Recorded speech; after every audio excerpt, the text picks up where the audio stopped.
Bonjour à tous et bienvenue. Aujourd'hui, on va explorer ensemble une pratique spirituelle qui est à la fois très ancienne et incroyablement profonde, ce qu'on appelle la prière du cœur. Alors tout part d'une question, une sorte de défi qui traverse les âges. Est-ce que c'est vraiment possible, concrètement, de prier sans arrêt, de prier sans cesse, comme le demandent les textes sacrés? Eh bien, pour toute une tradition spirituelle, la réponse tient en une seule phrase. Une formule toute simple. C'est vraiment cette invocation qui est le point de départ de tout.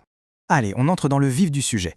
L'idée, le but ultime de cette pratique, c'est de faire en sorte que cette prière devienne aussi naturelle, aussi constante que notre propre respiration. Vous voyez, une sorte de souffle spirituel qui ne s'arrête jamais.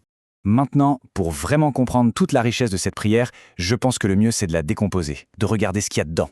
On va donc explorer ensemble ces 4 éléments essentiels. Alors, le premier pilier, le plus fondamental, c'est le nom de Jésus. Et attention, il ne s'agit pas juste de prononcer un nom comme ça, l'idée c'est vraiment d'entrer en contact direct avec la personne du Christ. Et ce qui est vraiment magnifique, c'est la façon dont les anciens textes décrivent cette expérience. C'est très poétique. Le nom de Jésus, ce n'est pas juste un mot, c'est, je cite, « un parfum que l'âme aime à respirer ». C'est une image superbe, non? Ça évoque une présence qui est à la fois intime et pleine de vie. On passe maintenant au deuxième élément, qui est tout aussi important, l'appel à la miséricorde. Là, on touche vraiment au cœur même de cette supplication. Ce qui est fascinant dans cette phrase, c'est qu'elle tient ensemble 2 réalités. D'un côté, on a l'exaltation du Christ, reconnu comme Fils de Dieu, et de l'autre, on a la reconnaissance très humble de sa propre condition de pécheur. Ça fait directement écho à la parabole du publicain. C'est cette attitude qui unit le regret pour ses fautes à un immense espoir de consolation. Troisième point clé, ce qu'on appelle la simplicité monologique. Bon, le mot peut paraître un peu compliqué, mais l'idée est toute simple en fait. On se concentre sur une seule et unique formule, courte et toujours la même. Pourquoi? Pour éviter que notre esprit parte dans tous les sens, qu'il se disperse en 1000 pensées. Et cette idée, elle ne date pas d'hier, C'est une sagesse très ancienne. Saint Jean Climac, qui est l'un des grands maîtres de cette tradition, le disait déjà il y a des siècles. La simplicité, c'est vraiment la clé. Il expliquait qu'une seule parole, un seul cri qui vient du cœur a beaucoup plus de force que tous les longs discours du monde. Et on arrive au 4e et dernier élément.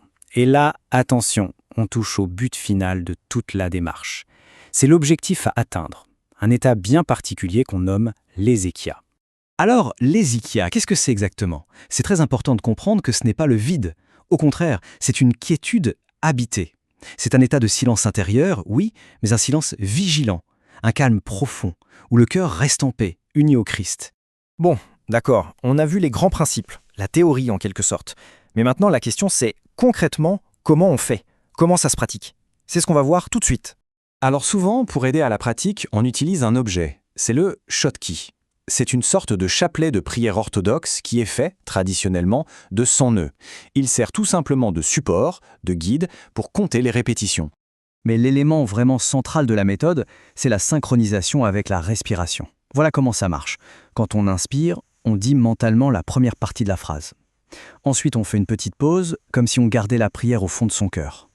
Et puis, en expirant, on termine la phrase. Le but, c'est que le souffle du corps et le souffle de l'esprit ne fassent plus qu'un. Par contre, attention, c'est important de le souligner, ce n'est pas un chemin à parcourir n'importe comment et surtout pas seul. Le rôle d'un guide spirituel est absolument fondamental. L'exemple le plus connu, c'est celui qu'on trouve dans les fameux récits d'un pèlerin russe qui illustre ça à merveille. Et ce guide, dans cette tradition, il a un nom bien précis, c'est le starets. Littéralement, ça veut dire « l'ancien ».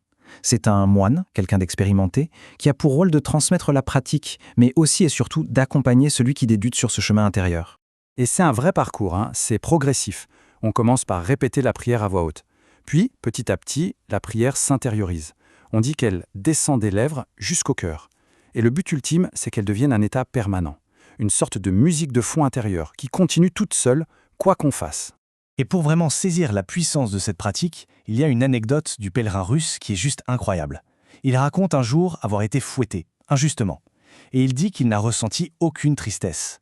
On pourrait se demander pourquoi.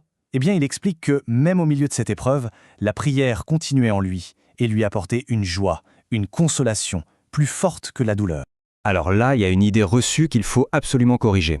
On pourrait croire que c'est une pratique un peu ésotérique pour s'isoler du monde, mais c'est tout le contraire. La prière du cœur est profondément ancrée dans la vie de l'Église, dans la communauté. C'est d'ailleurs ce que cette citation exprime parfaitement. Le but, ce n'est pas de fuir le monde, c'est au contraire de se planter encore plus au cœur de l'Église pour devenir capable de faire Eucharistie, c'est-à-dire de rendre grâce en toutes choses, dans tous les moments de la vie. Donc concrètement, il faut bien voir que cette prière ne remplace rien. Elle vient s'intégrer dans une vie de foi déjà existante, une vie complète. Elle est soutenue par la grâce du baptême, elle s'articule avec les sacrements, elle est nourrie par la lecture des Écritures, bref, elle est totalement en harmonie avec la vie de la paroisse et de la communauté. Et voilà, c'est sur cette réflexion qu'on va conclure. Finalement, la prière du cœur, c'est une invitation à changer complètement notre regard sur le silence. Elle nous pose cette question.